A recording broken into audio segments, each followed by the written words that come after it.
Wait, stop. That's the one.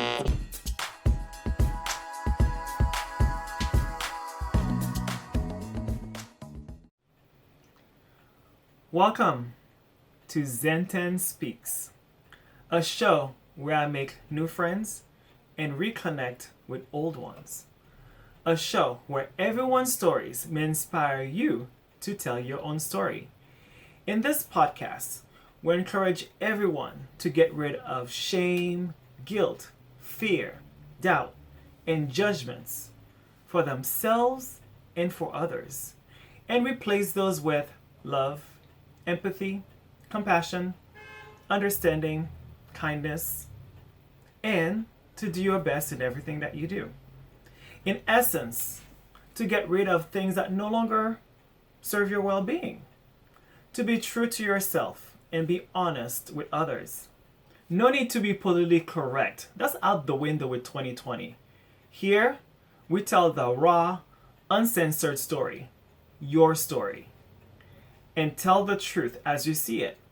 Make sure you live your fulfilled life without permission or apologies. So, if you have a juicy, interesting, raw, unapologetic story and inspiring, please make sure to contact me at zentenn21@gmail.com. It is ZENTENN21@gmail.com. Or you can find me on most social media platforms. You know it. The IG, Instagram, Twitter, Facebook, OnlyFans. I mean, not really. But yes, OnlyFans. Just kidding.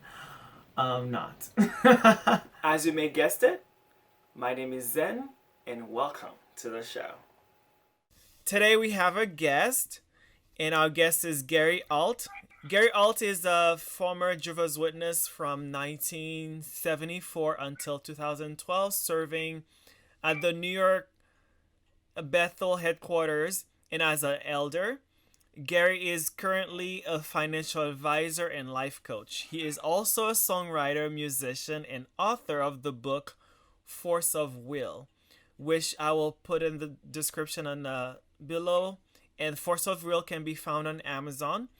Furthermore, Gary has a FM radio show at KGPR Great Falls of Montana. As Gary was disfellowshipped from being a Jehovah's Witness, through bravery and growth, Gary had combined his former experiences with more current and correct knowledge to create life coaching practices that helps other people in similar situation. Gary's story is very interesting one, so please help me welcome Gary Alt to the show. Welcome, Gary. Thank you for having me. Definitely, thank you for coming. I've always wanted to visit Montana. It's like a big state. Like, how is it? Are you in the mountains or something? Right where I live, it's kind of flat. I'm in Great Falls, which is like the third largest city in Montana. Not that it's big, but it's like 60,000 people. But it's fairly flat. It's got some hills. But as soon as you leave town, you see these incredible mountains. And in fact, if you look across town, you can see them in the distance. It's really stupendous. I mean, the mountains it's not. I used to live in Pennsylvania, which is kind of hilly and a lot of trees and everything. But the difference is everything is kind of close in, and you don't see for large distances. In Montana, you just see for miles because the mountains are in the background, and there are these prairies and ranches and stuff in the foreground, and it's unbelievable. Yeah, I bet. I've seen videos and photos, and I have a goal to. And of course, money is a stopper for a lot of things. Well, for some people, it's not. But my goal is to work in most major cities, at least for 1 week, in the whole United States. Yeah. Because I would love to, vacation, you go on vacation somewhere in a city. Or let's say if I go to Montana in the larger city, but it's so big. It's like I don't see the whole thing. So I want to see the whole United States before I die eventually. That's a goal. Wow. Yeah, it looks huge, but I probably can do it. Yeah. Yeah, awesome. So please tell us a bit about who you are and what you do. Well, you pretty much nailed it. I mean, there's a lot more to the story, obviously, but I came into the organization when I was 15, baptized when I was 16, the year the world ended, actually, in 1975. I stayed with it for 41 plus years, ever loyal. I had an explanation for everything. If somebody was wondering why the end was taking so long, I could explain it. But then things kind of got out of hand, and I was no longer an elder for a period of time. Got reappointed as a ministerial servant, but then I wanted to reach out for more responsibilities, and that's when they really started putting the screws in. And it took me a while to realize that they were really just afraid of me. Because I was like a challenge to them. I was like, because I made them look bad. I was doing shepherding and stuff that they never did, and I didn't always agree with the way they judged people and such. So basically, what happened was my wife, who was probably still a stalwart JW, kind of got tired of me like butting horns with the elders. And she didn't want that, so she basically put together a really cool plan to basically get rid of me. And so that's how I ended up getting out. Otherwise, I would probably still be in, because I really believe that in most cases it's some sort of a trauma. That it's not like, oh gee, I wonder, is God's name really Jehovah, or are we really living in the time of the end? I don't think that's what gets people out typically. It's more something really went wrong, and it kind of forced you to kind of look at things differently. So that's what I did, and I was really out for almost 4 years before they actually had a committee put together. So I got used to the idea that the brotherhood is a sham, because nobody was talking to me, and there was really no reason not to. It was just because they believed my wife.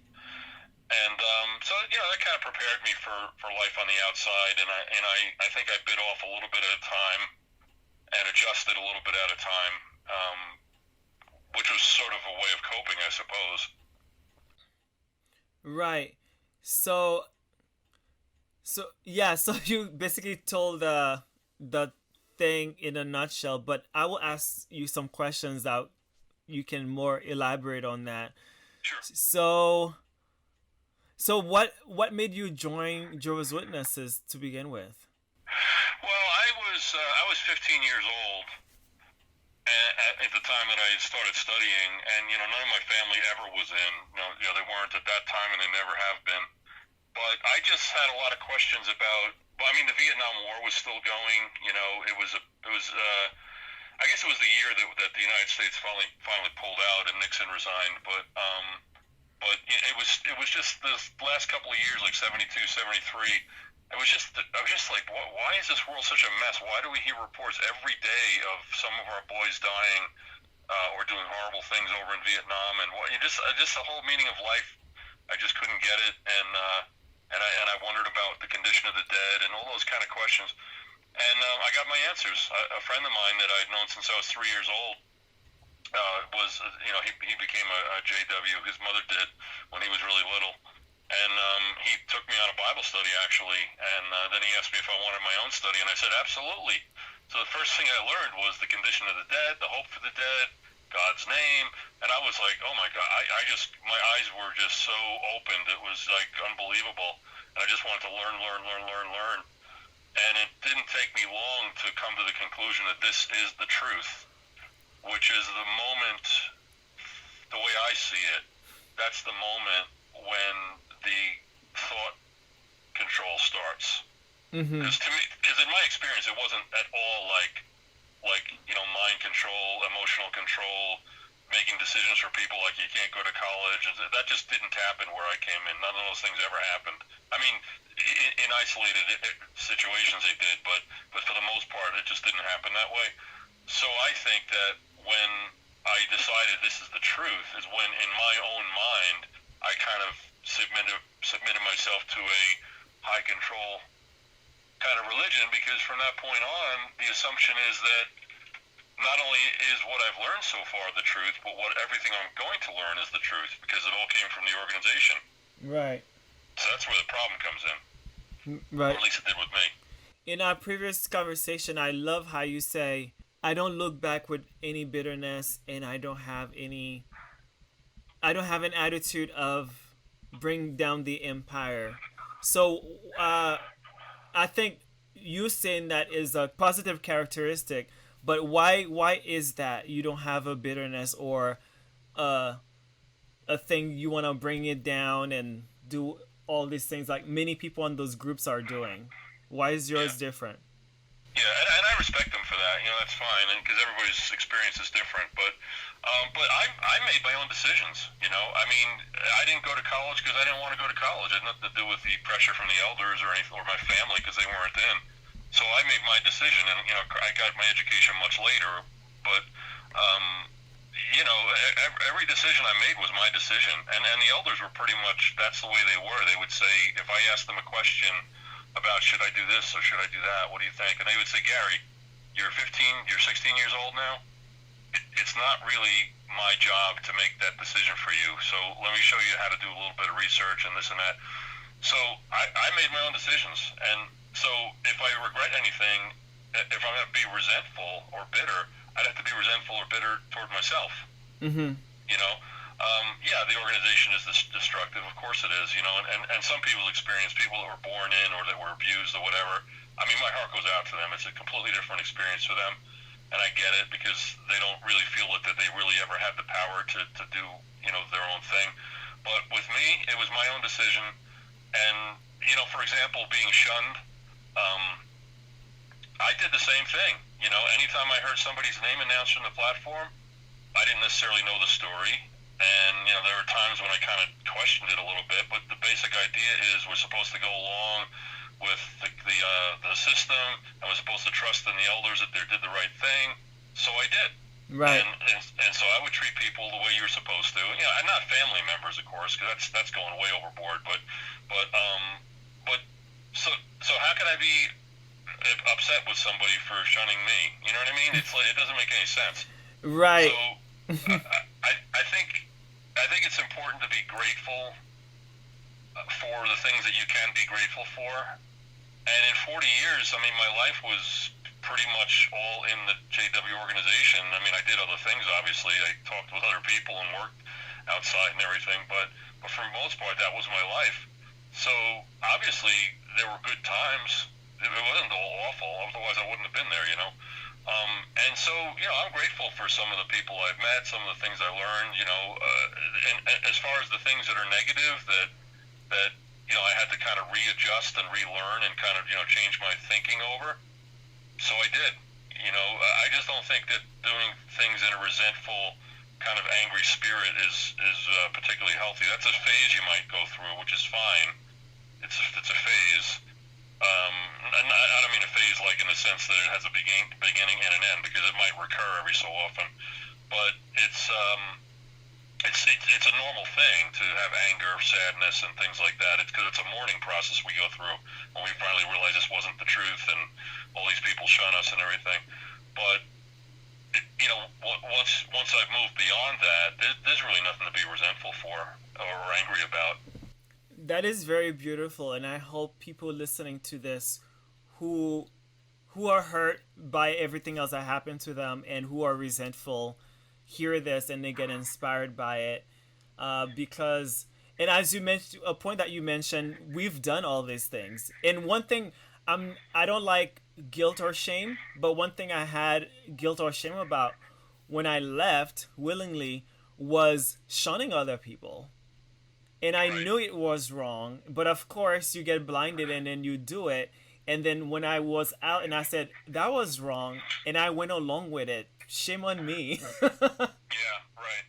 And the beautiful thing about that is just the personal experience is I believe the first person I reached out to deliberately that had been disfellowshipped like 20 years prior or something like that was someone that had tried to reach out to me several times over the years via the Facebook Messenger thing, I guess. And every time she did, I thought, oh my God, she just doesn't get it. I can't believe how brazen she is to be trying to contact me. It's like, I thought, oh my God, she's an apostate, which is the worst thing to be if you're, Right. a JW believer. And I finally, once I was out, I said, I'm gonna reach out to her, and we met, and she actually bought me lunch, and it was I was actually at a book reading that I did for my book, and she bought donuts and coffee for the book reading and everything, and she was so supportive. And I said, I have to apologize to you because I kind of always thought that there must have been another story behind you being booted out, but I just accepted the story that we heard because you don't know what else to do. And I treated you, and she said, Gary, stop. It's not important. It's, you did what you're supposed to do. I did the same thing when I was in, and I had 4 very similar experiences right in a row inside of that first year where I met with someone that I had shunned for decades or years or whatever, and I apologized to every one of them, and they all said the same thing. Gary, please stop. You don't need to apologize for anything. Wow. So that really taught me what forgiveness is really about, because when you think about it, the JWs don't know what it is. Right, they often talk about it, but you're so right about that. They say, oh, we forgive and God is forgiveness, but they don't forgive. No, they just say it. Forever. Yeah. Oh my God, when you were talking about that, I got goosebumps. Like I can see it and feel it, and this is so powerful. And which also reminds me of the quote that sometimes when you in it, there was a thing, I don't remember, like there was a story I remember a while back. They said these people, when they are in the sewerage and then your nose is in there, you don't know how foul it is, but when you're out and you can have a perspective. And it's the same thing with the shunning. It's like you going along with it, you are blind, and then you want to go. It's your livelihood, it's your life, and then once you're out and you can see the differenceness and how much it hurts and how much it sucks and how wrong it is. Wow, that's amazing. Yeah, and the other thing that taught me was, am I going to go back to apologize to everybody I ever shunned, even people that were considered bad association that you kind of shun halfway? Am I going to really go back to everyone? So what you basically learned to do, or what I learned to do, was to forgive myself. Right. Because I was ignorant, and I'm not making excuses for myself. But, right. But you have to forgive yourself, and you have to realize that you're basically a good person. Otherwise, you'll never get past all the shame and guilt that they put on you. Right, and we make mistakes, and the most important thing is I often tell, when I had partners, I would say it's not about the mistake; it's about moving forward. Can you see yourself moving forward? Because we all make mistakes. It's okay. It's you move on forward, doing better. Once you know better, you do better, like Maya Angelou says. But I wanted to bring a point about something you mentioned. Okay, so I do believe, and that's kind of controversial maybe, or taboo, and this is why I like this podcast, because I want to bring in anything anyone think about or talk about so people can talk about it. I strongly believe, regardless of being pressured doing something, we still have a choice, like the will to do something. So, as you mentioned, like when we were in an organization, we were pressured doing something, but we still had the choice or the thinking, even if we were blurred or a slave to it and we were blind to it, we still had a choice to say, hey, was this wrong or not? And we still did it. Like, do you have the same thought process or differently? Oh my. Yeah, again, I think you have to take responsibility for your own thinking and the decisions you make. There were things that I always kind of had questions about, but I never felt that they were that important. Mm-hmm. Like I don't know. I could just give you a couple of examples. Like when I studied the Revelation book, before we did it in the book study, I did it in my personal study, and I learned that the trumpet blasts correspond to talks that Joseph Rutherford gave at conventions in 1920, whatever. And I thought, are you kidding me? I mean, really? This is what John was writing about? I mean, come on. And I studied it and studied it and studied it, and I could not make sense of it. but neither could I come up with a better idea. So I just thought, well, everything they've taught me so far is true. I mean, that's what I thought anyway. And so this is probably right. And if it's not, they'll change it. But eventually I'll get it, And I never did get it. And there are probably a couple of other things I could think of like that weren't really important to me. Because I just thought, well, gee, I'd really love to know what this is really about, but it doesn't really matter. It doesn't affect me. So, I kind of, it's kind of willful ignorance, I guess, that because you just figure if everything that they say must be true or will eventually be true as they make adjustments. And that, which is basically I was kind of like ceding my thinking to them to some extent, but at the same time, I didn't just swallow hook, line, and sinker, Right. It's really beautiful and important before we go forward. How you are saying you've been in there for 40 years, so there must have been good times. And that's really important. And I've told that to past relationships or even people who've talked to who wants a relationship advice. I said, or even friendship or anything, even a job. If you're doing something, there's even one day, it wasn't 40 years, but even one day, there must have been a day or a week or a moment of happiness or content or whatever it was, something good. And which brings into gratitude. I saw a quote that says gratitude is not about what you get. It's about living in the present and be grateful for what you have at the moment. Right.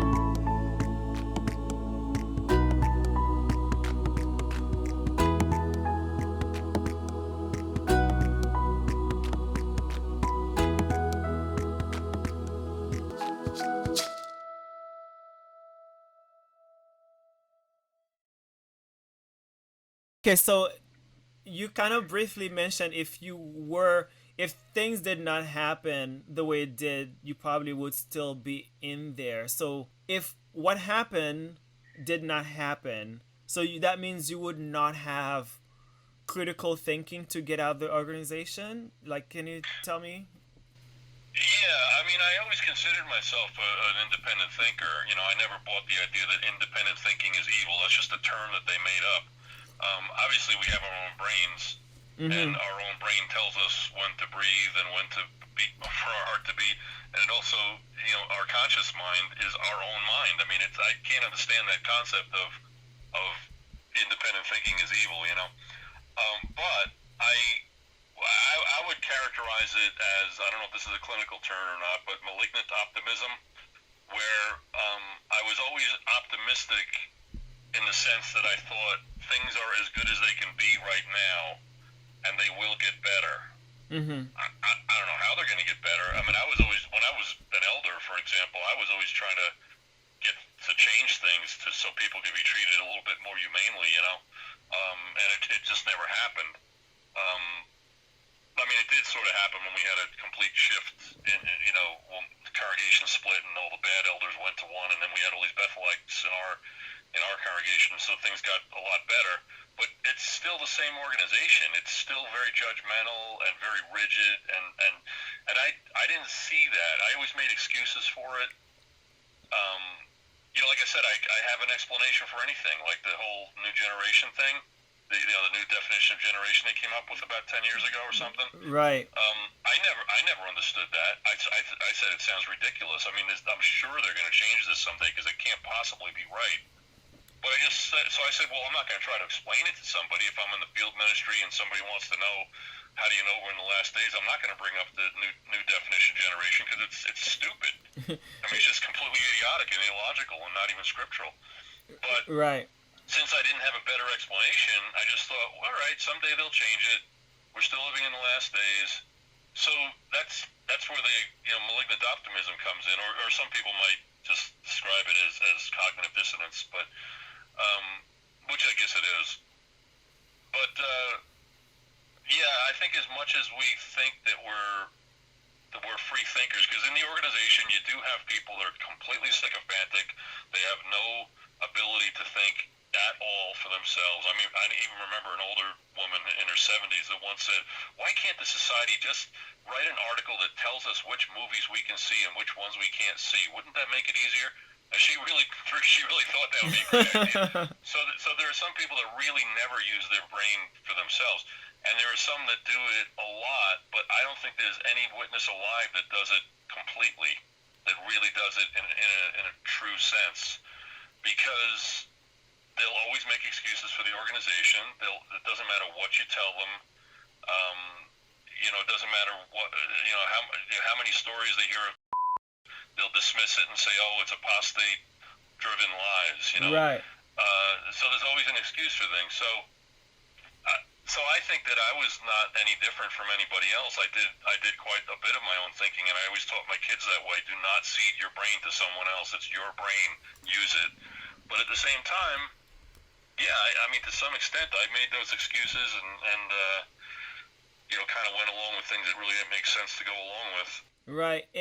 And with the thinking, how they teach you thinking is for devil worshippers or Satan is getting into your mind. I started thinking maybe I got baptized. I don't remember exactly the age. Funny thing is, I don't know how you are with age right now, but I still struggle with timeline and age because I never celebrate birthday. Oh, okay. Yeah, so my timeline can be like iffy, but I think I probably got baptized around 16, maybe. I'm not sure, but pretty young. But I left definitely at 19 and a half. I know that because I was in college then, and then because when you went to college, it's emphasized on your social security number and where you live and your age. So I had to learn my age around 19, which is crazy thing for people who not Jehovah's Witness too. Even like people who's not Jehovah's Witness or never heard of that, when I tell them about the age, they're like, how did you not know your age until you were 19? Well, I cannot explain it. It's just the way it was. Because I don't celebrate it. I don't think about it. I don't know my siblings' age. It wasn't that important. And so when I started having questions and I would ask the elders, because I was pretty zealous, I had a lot of hours in the field work and I was well known and I was like really into it. And I believed, but I had questions or things that did not make sense, especially with the contradiction of the last days of living. Because I'm like, well, it says not even Jesus knows. Then how do you, Jehovah's Witness, keep saying that you know? You're not saying, hey, I know, but you keep kind of presumingly. But then you're saying at the same time you don't know. So make up your mind on that. Right. So I would be asking the elder question, and he was, it's funny, he was a dad to me. Like we would preach together, and I miss him really. Unfortunately, because we're Jehovah's Witness, so we cannot be together in a sense. But he was like my second dad, and I would ask him questions, and he would answer some questions or said, "Don't ask that. That's not good." But he was supportive in a way. But the other elders, they saw me as the devil because I asked questions. And that made it worse because I was so zealous, I was so into it, and I was an example. I was like one of those children that were example children to be friends with as a Jehovah's Witness. And how, because I becoming curious and you're saying it's the devil coming into my head, and I did not see it like that, obviously. And amongst other things, and the thing that did it for me was I started growing facial hair late, maybe around 18 or 19.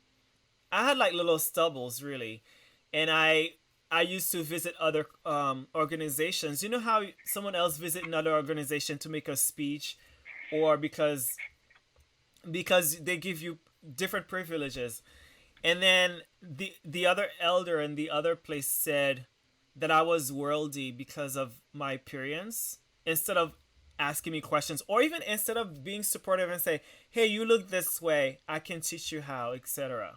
Like being supportive. So he was very rude. And when I brought it up to my elder, he said, oh, I know you, so don't. And then my elder was supportive. He taught me. That's why I consider him as my father, because my dad did not teach me those things. And then he taught me instead of my dad, instead of that elder. So that made me more into thinking. So eventually one day I just stopped going the Kingdom Hall altogether. And then I changed my phone number, and that was it. Yeah, and I never look back, and I changed my phone number. And sometimes I would see them. I'm from Boston, so it's pretty small. So sometimes I would see them on field service. I would just say hi and keep walking, because I didn't want to be rude and or be weird, make it weird either. Because I feel like if I love you forever. Period, and that does not change the circumstances. Right. And as for them, and I feel secretly they feel the same way, but they feel like they're not allowed to, and they're or else they will be shown as well. It's like a survival thing, I feel. Yeah, that's very true. Yeah, I mean, I'm sure there are probably witnesses that wish that they didn't have to do that, but yeah, it's a threat. It's a control thing that a way of keeping evil out, supposedly. That if you talk to them, then you could be next. You know, Right. it's really horrendous. And it, I don't think it was quite that way years ago, at least not in my circles. But they've really tightened it up, and they've got. It seems to me that they're like on their last legs, trying to rein everything in because it's getting so out of hand. It's getting out of their control. Right. So yeah. That's what I'm reading on those groups. It's the shunning is out of control. Yeah, it's really gone ballistic. So yeah, I really get the sense that and I'm not trying to make any predictions about the future of the organization. For all I know, they'll be around 50 or 100 years from now. It doesn't really matter to me.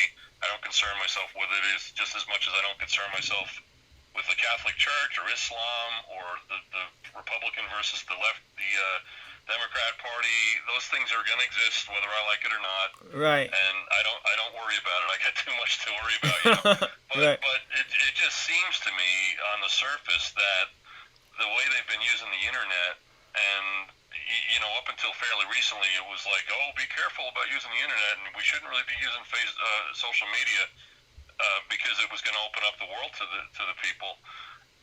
But now they're using it abundantly, and so how do you have people use it? And when somebody does a Google search and says, yeah, I don't know, whatever, they just might look Jehovah's Witnesses assembly or something because they think they're going to find out where the next assembly is or something, and they find a website that has contrary views.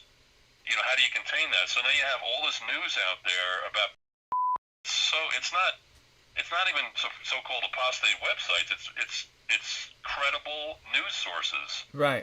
that have story after story after story in every country in the world almost. And at some point, the cat's out of the bag. In other words, So I think they're just trying to tighten up their controls, and the more you tighten up, the more things slip through your fingers. Right. So I don't know, but like I said, I don't make predictions because it doesn't really matter, and I'm probably going to be wrong anyway. Yes, so true. I am not. I spoke to a group leader on Facebook, XJWs Witness group, and he's pretty involved with all this stuff. But he calls. I'm a voyeur, as in like I watch all the groups and I don't make comments and I don't make my own things. I just like watch how different people behave out of the organization. And in the beginning, though, when I seek those groups out, whenever I make a comment, because as you are, I'm not bitter and I'm not mad about things. I left willingly, and I have no opinion, and I don't care because I left it behind. It's their prerogative, whoever does it.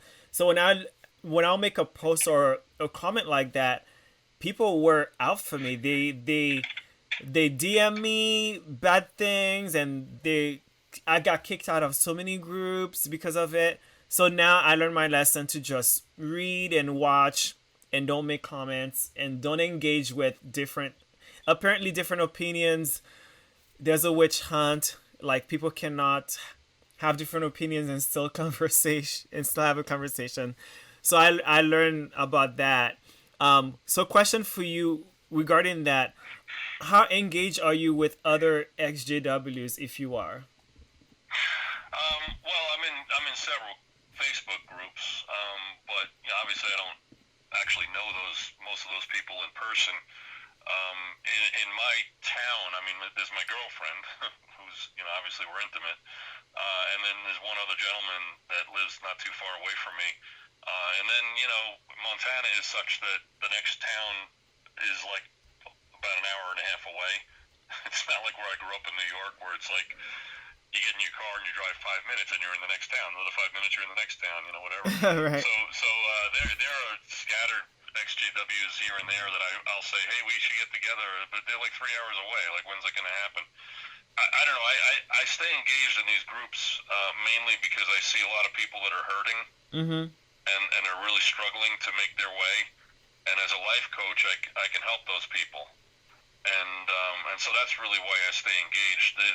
There's a lot of diversity with people with experience and maturity and progress levels and things like that.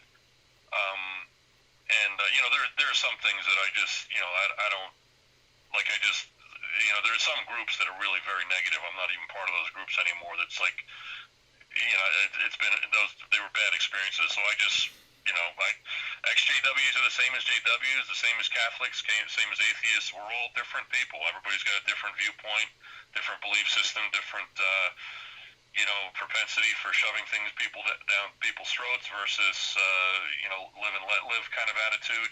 Right. That's just the way it is, So I choose to associate with who I choose to. But I think my main interaction with XJWs is through the groups. Because I don't really know that many in person. Yeah, same here. There, of course, because it's New York, there's a lot of XJWs who actually are living here. Because I think there's a XJW New York group too, and I wanted to meet some, but because of time or people busy or whatever, that didn't happen. But there's also like a barbecue every July 4th. I think there's a guy named Jimmy, and they have XJW gatherings together, but that's in Philly that they do it.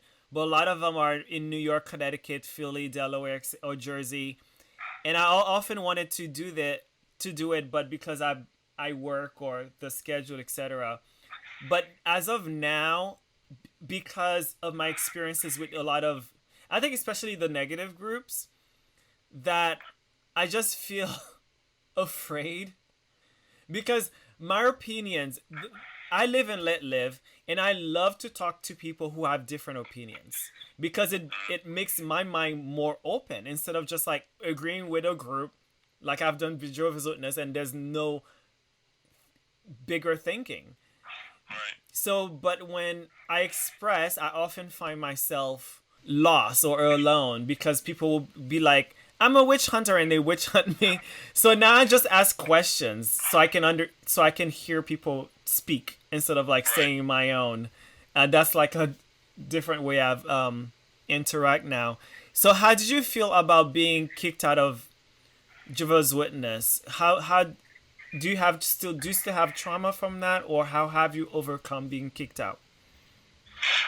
Well, I didn't want to be. I mean, at the time, I still felt it was the truth, even though I was treated miserably, and I mean, basically had no interaction with any JWs except maybe one of my kids, and that was sporadic and awkward. But I still felt it was the truth, so I wanted to stay connected. I knew I was never going to go back into a kingdom hall at a certain point, but I still felt that this is the truth, So I fought it, and I went through the committee thing, and I went through the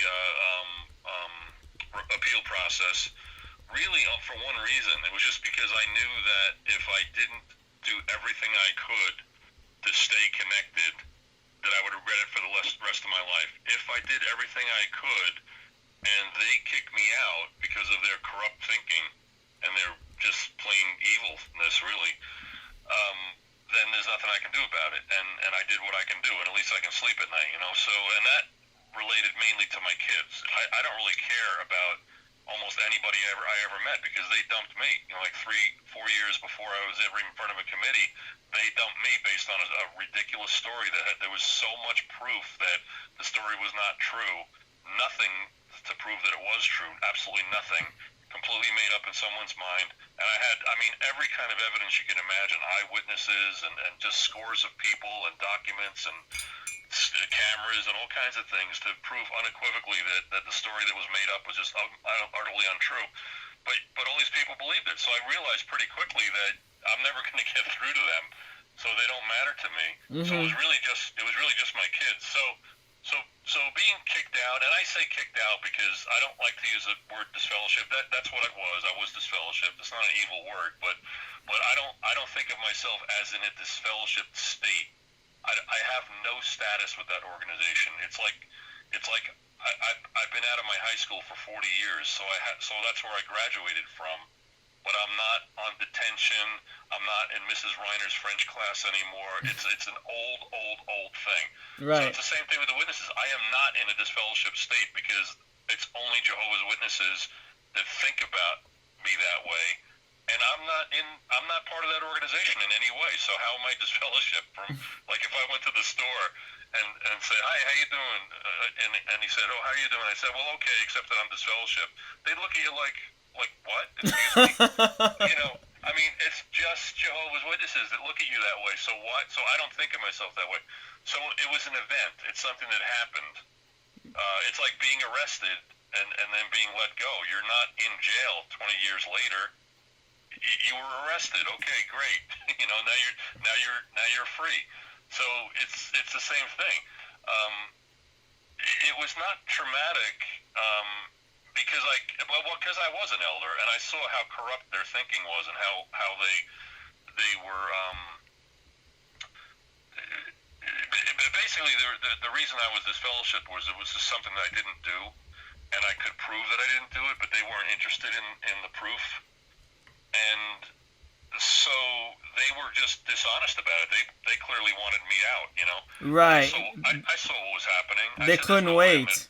Yeah, so I'm not going to get out of this. There's just no way. So it was not traumatic because I saw the handwriting on the wall, and I just said it is what it is, and I actually felt a sense of freedom when it was about a 2.5 hour drive home from where they met with me because they get to stay home and go to the Kingdom Hall around the corner, but I had to drive like 2+ hours, So I was remarried at that point to a woman that had nothing to do with the witnesses.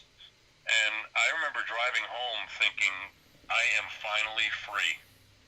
They have no power over me anymore at all. They can't call me and ask me to go to a meeting. I can just hang up on them. I don't have to answer their calls. They have absolutely no influence on my life ever again. Nice. That was so freeing. So was that traumatic? Well, no, it wasn't. Now, of course, I was, when I would think about what it meant for my relationship with my kids, it's very sad, But that's a work in progress. You go through a mourning period, and I think it's important to recognize it as mourning, because it's a loss that you can't really do a whole lot about. It's just like if somebody dies, you can't bring them back. Right. You go to their funeral and you mourn with everybody, and it's something you just have to adjust to, and life goes on. It doesn't mean you're not going to have a bad day when you think about them later in life, But life does go on, and it's the same thing. It's different in that there are things that some people have done that have helped, like they've maintained contact and things like that. But it's very rare. For the vast majority of us, there's really nothing you can do about it because their thinking is their thinking, and you can't change the way they think. All you can do is change the way you think.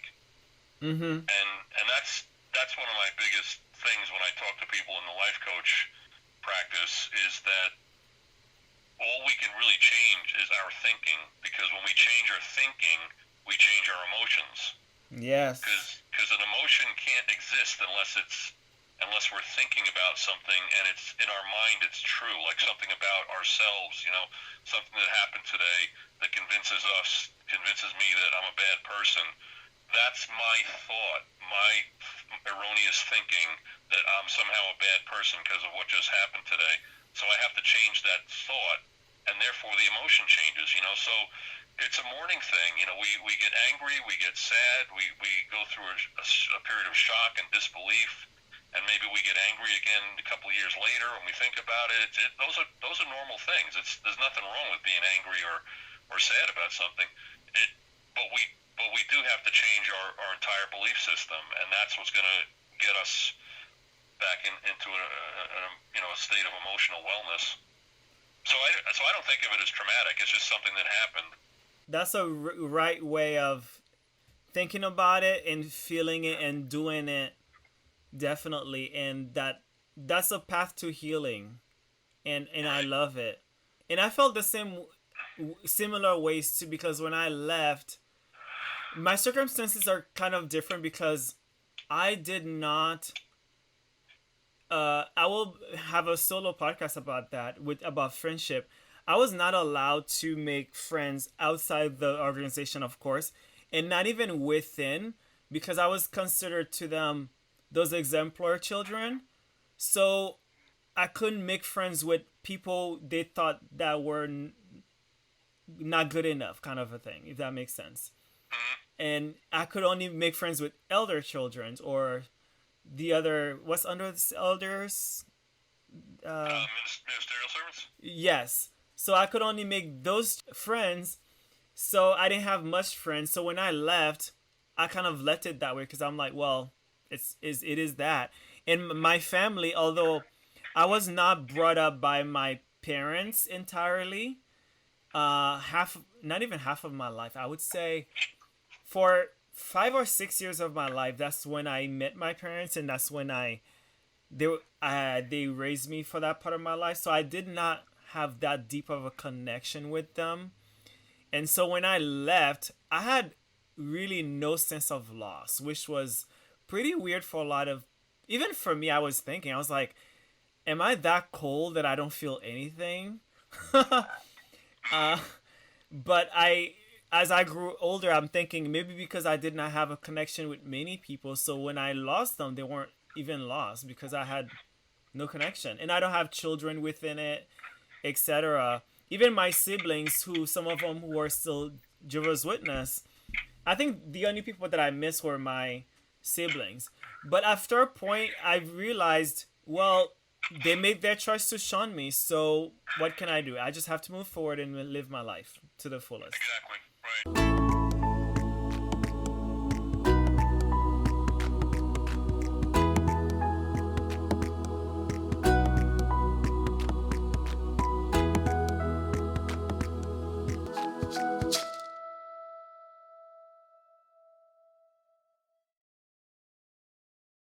So how's your relationship with your children? Are they Jehovah's Witness or? Yeah, they all are. They're all in, and so I have three kids, girl, boy, girl, and they're all in their 30s. From the beginning of this, my son was always willing to talk, but and I don't want to get him in trouble. You know, if any like spies are listening, the fact is that he doesn't talk to me anymore. So you know, that's pretty much it. But from the beginning, when I was being shunned and even treated differently by my daughters, to one a little differently than the other, way before the committee thing, you know. It was awkward with him. He actually tried to help, you know, because I needed some assistance because I basically had no place to live. There was all the circumstances were in the book, I mean, I basically had no place to live. I had no way to get into the house to get some change of clothes and you know things like that. And it just goes on and on and on. So he helped quite a bit, but it was very very awkward.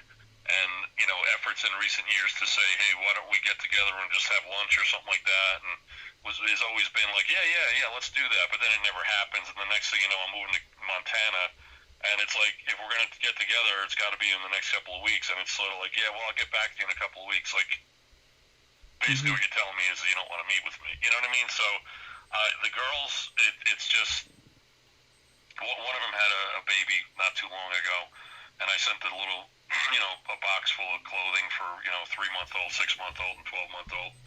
And, you know, I got a little thank you note, and then the next thing I just said, hey, I'd like to visit with your grandparents because they can't make the trip. They're 88 years old. They can't make the trip. And we just want to visit, and I'll stay in a hotel or something, you know.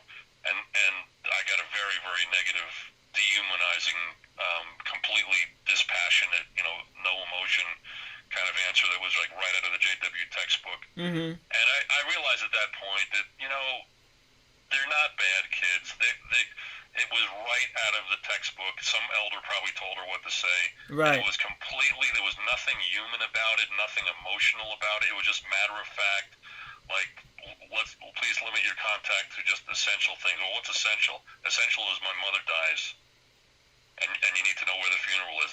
Anything essential is going to have to do with death or serious illness. So essential, I'm not going to go there. So it's not essential that I go to see my granddaughter. That's not, it's only essential that I tell you that my mother died or something, So it's pretty much no contact at this point. And the only way for that to change is for their thinking to change, and the only way for their thinking to change is for them to leave the organization, really, because like we said before, it's ironclad. You can't break the rules and expect to stay in. Right. And is it reasonable to expect their thinking to change? I have to go back to myself when I was in, like 10 years ago. What would have made my thinking change if my friend Stacy that I was talking about before, contacted me again and said, Gary, really, it's not nice that you're treating me the way you are. My thinking's not going to change. I'm a JW. I'm a loyal JW. I know she's wrong. She's evil. She's in Satan's world, and I'm in Jehovah's world. So it's not reasonable for me to expect my kids to really come around unless they completely leave, and I don't even know how that would happen. Well, that is very inspiring to hear, and is very beautiful. And I hope people listening to this will take it to account, because I've noticed in most people, not everyone, of course, because I'm totally not like that. When something they know what happened to them. They know the other side, and they still expect others to behave differently when they knew when they were there they would not. So Right. hearing that is awesome, because you have empathy. So how have you progressed in your life now? Like, what's going on in your life right now? Well, right now it's great. I mean, the last year was like the worst year of my life, and that was well after I left the JWs. It had nothing to do with them. It was just a bunch of things that happened that were just like oh my God, it just took the wind out of my sails every time you turn around. But then things started to come together just about a year ago, around the time that I moved to where I live now, and I met my life partner at this point, my girlfriend. And it's just remarkable. It's not necessary that we meet the right person, because we should be able to be happy on our own. So I'm not saying that's the miracle solution. Sure. But it's been working out. Well, she's actually a counselor, a therapist, and she specializes in mental health and several areas, and she's an XJW too. Oh. So she's taught me a lot just in my life coach practice, because I'm not a therapist. I'm not licensed to be a therapist, but I deal with people all the time that are really hurting, and I try to not be a therapist, but apply the things that I've learned over the years. And we're always talking about things, and I've learned so much from her, and it just doesn't stop, because she's always going to know more than me about therapy and mental health and psychology. And I've studied a lot. I mean, even when I was an elder, I used to read books on psychology and psychiatry, and I used to apply that to the way I dealt with people. But so that's going really beautifully, and music is it's a big part of my life. It always has been, and I just don't hold back. I mean, like anybody, I've got a day job, and I can't just pick up a guitar anytime I feel like it and do whatever I want to do, because the reality is I got to make a living. But whenever I can, I'm going to hear music and going to play and writing songs and things like that. So I've just got so many things I do that there's not a lot of there is a lot of spare time. We do a lot of physical activities. I went to the gym this morning. We do kayaking. We go biking. This and that. But in terms of so I'm not saying like you hide reality by being super busy like a workaholic. Mm-hmm. But I've just got enough things that are important to me that I'm always busy with, that, and especially helping people, which is probably one of my biggest messages to people that are trying to recover. Right. Is that at some point it's really critical. I mean, it's absolute. I think I would say necessary that you do something to reach out to other people in your community. Volunteer, do something, whether it's helping the homeless, or working at a soup kitchen, or or what I mean, I started out when I was first out of the organization. I started out working at a radio station, just helping them answer phones during fundraisers, and there were other things that I supported. Like there was a women's resources group that I've helped a lot. But in terms of giving my time, I spent a lot of time with the radio station. Well, what does that have to do with curing cancer or helping the homeless? Well, nothing. But it's the arts, and it is a charitable kind of a business, and it changed my life. You know, because I love music so much, it's so important to me. So, in one way or the other, I just think it's good to give back to the community in some way, which will help. You know, you mainly do it because you want to help somebody else. You don't do it because you know it's going to be good for you. But guess what? It is. Yes. It works great. Yes. You're going to meet people. You're going to make friends with people that have the same interests and the same passion about what's really, really important to them. And they're going to be giving people, because if somebody's volunteering for something, not making a dime, that is a giving person. That's somebody you want to know. Right. So that's one of my main messages with the people that are struggling making friends and they don't know what to do with themselves, and you know, even people that have economic problems because they bought into the mantra that you shouldn't go to college and you should be a loser and this and that, and all these years later they're struggling. They're like, oh my God, I'm never going to be able to retire, and why do I have to live the way I do, and this and that. Well, it's difficult. It's difficult. I mean, the world is difficult. It's not just because you were a JW. The world is a difficult place. And you know what? If you do volunteer work, again, this is not the reason to do it. If you're doing it for this reason, it's a mistake. But what sometimes happens is somebody sees the way you work with the dedication that you've got, and you're doing it for nothing, and before you know it, somebody offers you a job to do this or that, and they say, hey, you know what? With your skill set, I'm sure you can do this. So there's so much potential for benefit in just volunteering your time, helping others on an individual basis, on an organizational, institutional basis, giving back to the community with your time. I can't emphasize that enough. That's really, really important to do. 100%. I read a book. I don't remember the author, but it says how to make friends and influence others. And I think it was, yeah. Yeah. And one of the passage, that was the longest book ever, but one of the passage, she says how to cure depression, and that's another taboo topic. When I bring that up on Facebook, people get so offended. But I think if they go past their offense and actually see what I'm saying, or even read the book, then they will see the practicality of it.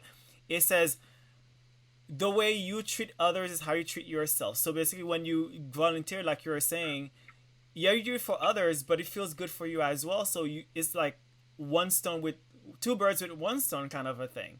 So the book says if you're depressed, go and help someone else who's depressed. Then you're gonna be out of your depression. It's kind of like, yeah, you're doing it for goodwilling, but it's also a strategy. It's like both. And then and how to meet other people, you volunteer and then you do something good, and then other good things will come out of it. Maybe friendship, maybe a job, or maybe you'll heal your mental illness or whatever it is. And that's 100% correct, and I love it. And so can you tell us about your book, Force of Will? Yeah, first of all, if you're looking for it, that is the title, but don't look under my name. The name of the author it's me, but I use the pseudonym Tan Swiftwater. So look for Force of Will, Tan Swiftwater. And the reason for that is because it's a novel based on a true story. So, there are composite characters that are compressed conversations. It's all true. The basic facts of it is all absolute truth. But there are things that, like, from the beginning, I kind of had a pretty good idea of the timeline, but it got to a point where I said, you know what, I don't remember where this conversation happened, and so I kind of made up a place, But it was far, so some of the characters, it's possible that somebody could say, well, I think he's talking about me. So I wrote it using a pseudonym.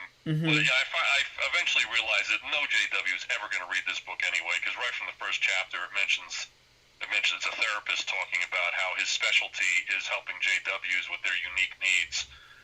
Well, any JW is going to look at that and say, oh, no, this is an apostate, you know. So I'm not worried about them reading it. And so I don't really care who, you know, in this group hears me say that Tan Swift Water is the same as me. But basically, it's my story of about 4.5 years of my life, right up to the point where I was finally disfellowshipped, and the aftermath of that, you know, how freeing it was and how life started to really get good at that point. And I think there are several, you know, sub-themes of it, but one is that the incredible things that happened from the very beginning, it's like in chapter 3 or 4, it starts to get this incredible roller coaster thing, could not have happened if not for the fact that we were JWs. My wife and I were JWs. It never ever would have happened, any of it. Her plan that she came up with to get rid of me would have been ridiculous. Nobody would have come up with the same thing. Nobody would have believed the story if they weren't JWs, because they just tend to believe anything somebody like in a car group says, you know, that oh, you know, Gary's not at the meetings. Well, why not? And then all of a sudden his wife says, because of this, this, and that. Well, they're going to believe it because she's at all the meetings and she makes comments at the meetings and she turns in a field service report, and Gary's nowhere to be found, you know. Right. So it's a story of how a ridiculous set of circumstances could only have been possible because of the JW organization. Mm-hmm. So it doesn't really get into their doctrines. In fact, by the end of the story, you might say, like, well, what's the deal with this guy? I mean, I know he's out, but does he still believe it's the truth? And the fact is, when I wrote the book, I still did believe it was the truth, but I was whittling away, you know. So it doesn't really get into doctrines. In fact, there's some points along the way where I'm always almost defending the witnesses to people. But that sort of erodes, and at the end of the story, you can see where the attitude is like, why I'm so glad I'm out, you know. So that's essentially what it's about. It starts out with the fact that I was an FM radio DJ, and the whole plan that she came up with was impossible to believe. If you just listened to the radio for a minute, you would have known that this guy couldn't have been where she said he was when all this stuff happened. And, you know, but the witnesses don't know that because they don't listen to the radio. You know, they didn't. So that's it in a nutshell, I would say. Mm-hmm. It's about recovery and discovery. It's not about, you know, oh my goodness, this poor guy, like, when is he going to get a break? It's not about that. It's about how I basically said, okay, I've been dealt a really, really bad deck of cards. In fact, I was dealt no cards, you know, or I was dealt like 52 death cards, you know. Yeah. And like, what do I do about it, you know? And I just decided that, well, I guess I could roll over and play dead, but I don't even know how to do that because I'm still breathing, you know. I mean, I'm still, I mean, even though I'm homeless at the moment and I don't have a job and can't get a job because of what she did, I'm still breathing, so I guess I'm not dead yet. So what am I going to do? Kill myself? You know? So so it was about recovery, about taking one day at a time and not worrying about what I can't do, the things I don't have power over, just worrying about the things that I can do, and what is it I can do today, not what can I do next week or the month after that. What can I do today? It might be the simplest little tiny thing, just getting $20 to put gas in the car, or maybe getting a bag of food that'll hopefully, if I put it in the freezer, it'll last me a month. You know, that type of thing. It was just about just surviving every day, one day at a time, and along the way, getting past the whole JW experience, but also discovering why things happened the way they did. Like, why did my wife come up with this idiotic idea, and why did everybody believe it? And, you know, so that's what it's about. It's about recovery and discovery. Wow, amazing. So do you still believe or not? Like, what has changed within you? Well, my belief system is that when I finally, I mean, I knew for quite a while that there was a lot that they do that's completely wrong and unchristian, just whacked out stuff, you know. But doctrinally, I still thought that they're basically right, except that, you know, their definition of generation has to change, you know, things like that. But sometime, I guess about 2 years after I was finally kicked out, I just finally said, I'm going to do a little research. It's about time I did it, just for the heck of it. And frankly, I was really trying to prove that the witnesses are correct because I really wanted to believe that. And I got Ray Franz's book, and I thought, there's nobody that can tell me not to read this book. And my motive in reading it was I wanted to prove to myself that Ray Franz is this evil apostate that I was always taught about. And by the way, I was at Bethel just like the same year that he left, but so we never crossed paths because I came in October, and I think he left about a year before that, I guess, something like that. Mm-hmm. But I heard all these ridiculous things about him, and then he finally writes a book, and everybody's telling you how evil that book is, but nobody's actually read it. Right. So I was trying to prove to myself that he is an evil apostate and that the JWs are basically right about everything. Well, little by little, I started to realize, like, oh my God, they're wrong about this, they're wrong about that, they're wrong about this.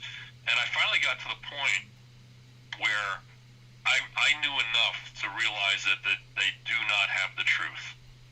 So they might be right about this, and that, because I don't think anybody's wrong about everything. Even the Catholic Church is probably right about something, Right. I use the Catholic Church because that was the biggest bugaboo. We always thought that that's the embodiment of evil.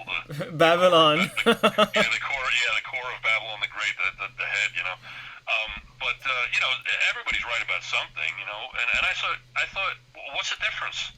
What's the difference if they're right about, God's name or the condition of the dead? Whatever, it doesn't matter because they still don't have the truth, so there's no reason to work.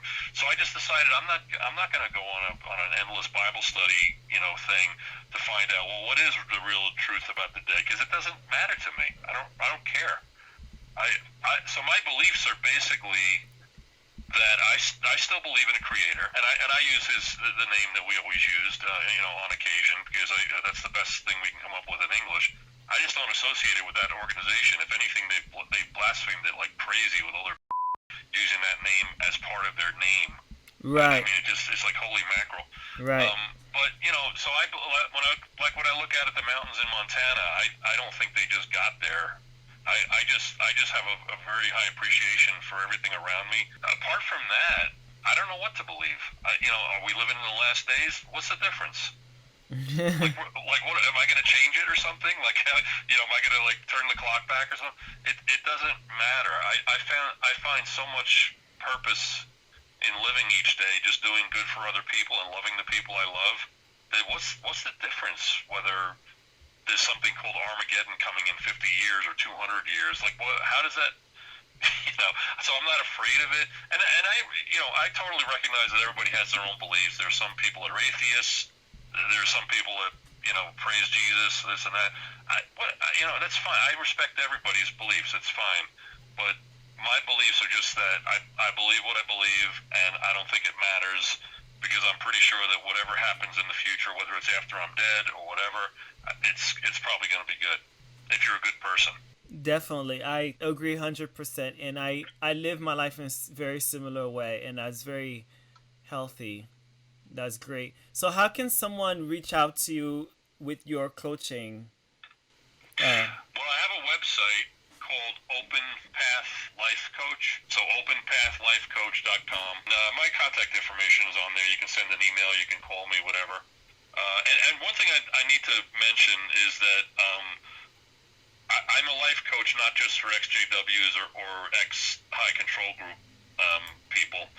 I'm a life coach for basically I just don't do couples therapy. That's about it. Other than that, it's like if you're changing jobs, I've coached people that wanted to lose 20 pounds, and I've coached people that wanted to start a not-for-profit company that's international that helps young children that are candidates for suicide, kids as young as 8. So I'm like, I can help somebody that's trying to lose 20 pounds, or I can help somebody that's trying to put together a company like that. It's really a really wide range of things that I do. And I specialize in high control group, ex-high control group people. So there is a page on there about, how to sign up for sessions, and there's a pricing scheme and everything.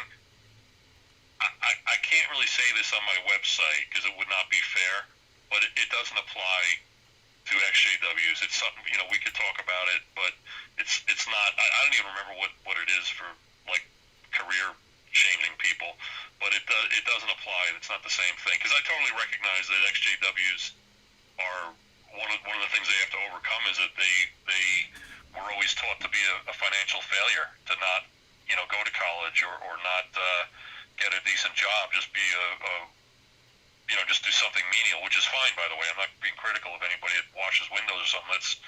That's what you do. That's great. But there's a lot of people out there that are struggling because they're like, oh my God, all of a sudden I need money and I don't know how I'm going to retire.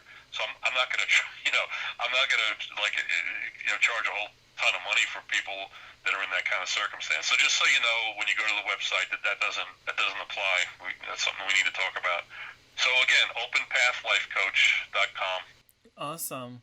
Well, thank you so much, Gary, for this conversation. And I learned a lot about your business and your different ways of XJWs think. And I really appreciate your time and conversation, because I think it's really important for people to have conversation with different. I thought Jehovah's Witnesses were the same experience that I've had. And when I went to the groups, I discovered it's a vast amount of differences. So I appreciate you so much for sharing that differentness with me and everyone else.